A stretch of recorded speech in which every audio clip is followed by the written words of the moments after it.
Très cher bien-aimé, Nzambe alola apambola bino bisika nyonso bozwami na ngonga oyo pona kolanda biso. Tika lokumu pe kembo ezonge epai na nkolo. Ngai mosali na bino, votre humble serviteur, le pasteur Doudoume Kiakiwa, ya Assemblée de Dieu les ressuscités. Nzamba tenga susu mokumba ya partager na biso quelque chose de très important. Nangi vraiment landanga avec beaucoup d'attention. Mais avant toute chose, to sambela nam liboso. Merci, to sambeli. Tendre Père, to pesio merci pour ce temps combien important. Au pesibiso to kabol lobanayo na pepe le anzami. Tika mulimo mo santo assiste biso pe liloba oyo zwa vie na moto nyonso nzambe oyo akolanda yango eme mabomoi eme melonga na kombo na Yesu Masia. Amen. Oui, bien-aimé, nzambe akumisama na ngonga oyo nalingi to kabola un sujet aussi important, ezali intitulé l'ascensoir dans la main d'Ozias. L'ascensoir dans la main d'Ozias. Toyebi ascensoir ezaka beaucoup plus utilisé na bandeko na biso ya catholique. Bassin la mingi ascensoir, c'est-à-dire un vase, na dikoleza chaîne, bâti en sang, on va allumer, milinge kobima, c'est pour brûler des parfums, toyebi un peu ascensoir. Et qui est Ozias? Ozias n'était que le roi de Juda. Lisons d'abord la parole de Dieu pour comprendre la suite, bien-aimés. Nous sommes dans le livre de 1 Chronique, chapitre 26, toujours verset 1er, pour la raison à temps. Mais quelques portions seulement. Chapitre 26, verset 3. Ozias avait 16 ans lorsqu'il devint roi. Et il régna 52 ans à Jérusalem. Sa mère s'appelait Jécolia de Jérusalem. Na sauté, nazui verset suivant. Verset suivant. Verset 16. Mais lorsqu'il fut puissant, son cœur s'éleva pour le perdre, n'a répondre. Mais lorsqu'il fut puissant, son cœur s'éleva pour le perdre. Il pécha contre l'Éternel son Dieu. Il entra dans le temple de l'Éternel pour brûler des parfums sur l'autel des parfums. N'a sauté, n'a zui le verset 19. La colère s'empara d'Ozias qui tenait un encensoir à la main. Et comme il s'irritait contre les sacrificateurs, la lèpre éclata sur son front en présence des sacrificateurs dans la maison de l'Éternel, près de l'autel des parfums. Gloire à Dieu. Bien-aimé, Maman Alikambo Nabiso, toujours de bien sur l'ascensoir entre les mains ou dans la main d'Ozias. N'a pas expliqué Bisso l'ascensoir, n'a expliqué Bisso Josas et attaqué roi Juda. Mais qu'est-ce qui fait, qu'est-ce qui est arrivé? Ce roi ici a commencé la royauté à 16 ans. Selon la loi congolaise, 16 ans, on est encore mineur. Ça dit pour dire que ce roi a été béni, a été visité par Dieu. À ça qui visitait Nzambe dès le bas âge. Nzamba visité na Tongo. Et ça va nous soubazoua libaku. Nzamba visité na Tongo déjà. Na Tongo à jeunesse nae, na Tongo à libana nae, na Tongo à musala nae, na Tongo à makambu nae. Nzamba ça visité déjà. Gloire à Dieu. Si tu es dans les groupes comme ça, si tu es dans les cas pareils, tu ne peux que dire gloire à Dieu. Nzamba pesa libana na Tongo, Nzamba pesa obana na Tongo, Nzamba pesa yobozu na Tongo, gloire à Dieu. 16 ans déjà, il est roi. Et la royauté, Tobo Konza Josias, Ozias, ça n'a pas, Zaki Bokonza courte durée. Il a duré 52 ans. 52 ans, c'est beaucoup 52 ans. 52 ans de règne. Ça veut dire que, à Sepelaki, Nabokonzinaï, à Sepelaki, Nalipambolinaï, à Sepelaki, Nabozu, à Sepelaki, na position Nzamba Pesaki. C'est pourquoi, na moment où, nazo sambe la peponal, Nzamba Sepelisai, Lipamboli Nzamba zo pesayo, eza Lipambola courte durée. Et sengo Nzamba zo pesayo, eza sengo courte durée. kimia nzamba zo pesa yo. Et ça kimia pour te durer te. Ce n'est pas que au CP na tongo na poko komi kolela non. Nzamba peso sengwa ba ozias. Nzamba peso bénédiction ba ozias. Ou ezaka longue durée. Ou wumelaka. Au CP na ngo timote me sepeli. Ça c'est très bien. Que Dieu accomplisse cette parole na yozo landa biso na ngonga oyo. Tika nyoso nzamba kopesa yo monguna kwa koboto na mote. O jouir na lipamboli oyo. Nzambe alola à mettre à disposition na yo. O jouir na yango. Ça c'est très important. Bon moyen nzamba pesio c'est aussi une bénédiction. Tika nzamba peso une longue vie. O sepe na bon moyen nzamba pesi. Qu'est-ce qui est arrivé à Ozias? Nzamba tombole Ozias.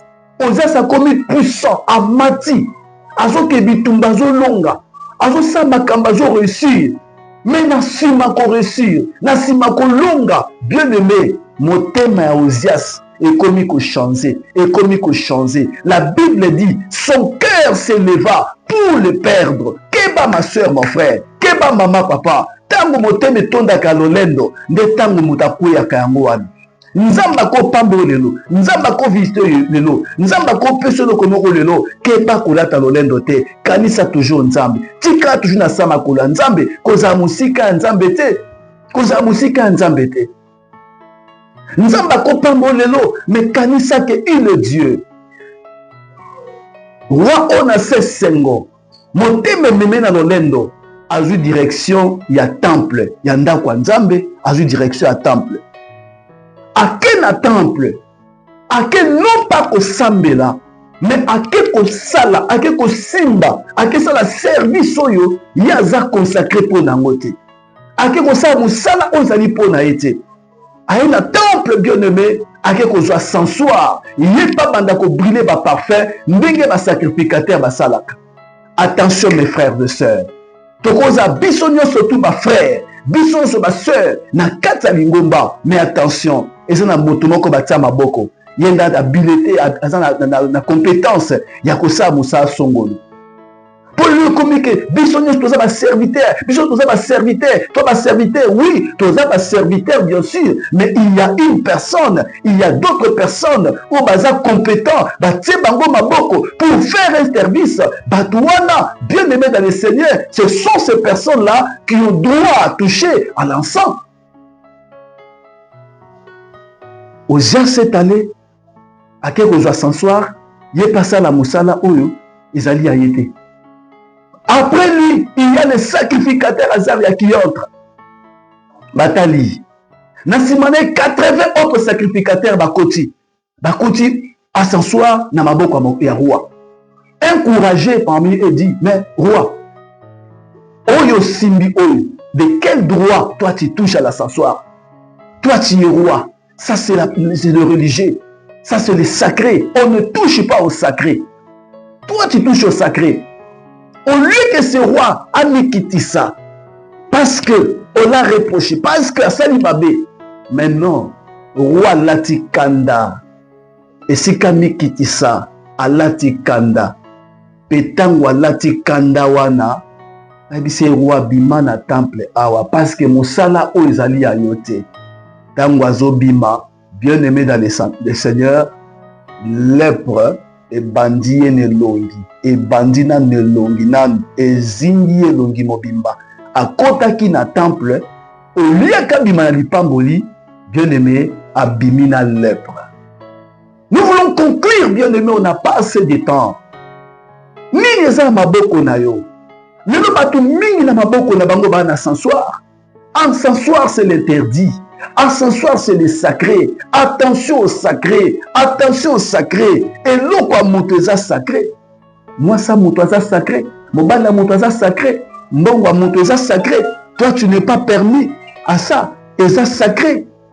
Les lois batu mingi. Par exemple, problème parce que bakeko simba. O ezali sacré. O ezali ya bangote. Bakeko simba. Ndozo mona lelo, baka ebele, ba malade ebele, ba complication ebele, ezo comme na batu bien aimé dans le Seigneur à cause de l'ascensoir. O ya simba ki na maboko, ya yemusa na été, regarde aujourd'hui, vina ebebaki, azonga ki sou na palais royal na été, akende ki directement, bakende ko bomba quelque part selon la loi juive. Celui qui a la lèpre ne peut plus habiter encore au même endroit que les autres, il faut qu'il de bomba. Talandenga BBC pouvoir, talandenga BBC bénédiction, talandenga BBC à cause à l'olendo, à kekota bikota kota. Bato mingi to nyembe dans le Seigneur, nzamba ko fungole porte moko, ya li pamboli, nzamba fungole porte à grâce, yebo ka binono, pona battre les bonga au bien, funa ke de kota maison, à kekota maison moko boye, ba pese moi lititi wana tena sa mesa na ye pour battre là. Est-ce que tant nzamba pesa kiyo boulot wana, a pesa ki au travail wana, a pesa ki au ministère wana, a pesa ki au lititi? Bato belé à s'asseoir, et ça moi qui sur bobi na se ya mesa na yo. Ozui libala, nzamba pambo na libala, mobite pona pata libala o malamu, po mobalo atika la ngai, tika na sa mwa boye, po mobalo yo, na ko perdre ete, ana mbongo mingi. C'est l'ascensoir, on tient à se, ya libala na yo, on tient à se, ya mbetu na yo, on tient à se, ya mesa na yo, on tient à se, bien aimé s'il y a des choses pareilles.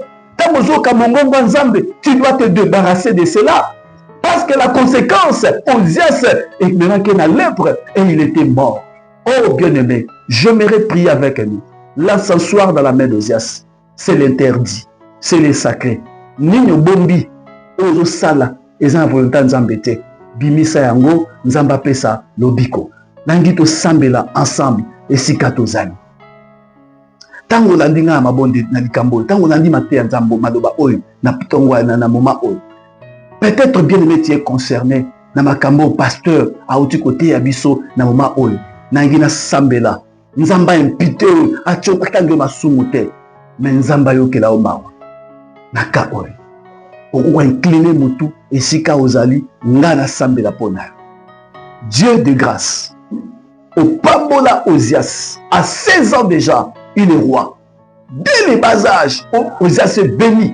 Je prie aussi notre Dieu que tu visites ma soeur, que tu visites mon frère qui est en train de me suivre dans mon moment onzam. Visitez papa, fungole ba porte à libala, ba porte à kobota, ba porte à musala, nzamba bikamwa, fungole ya mutu moko ba porte à tout landanga sele de doigt.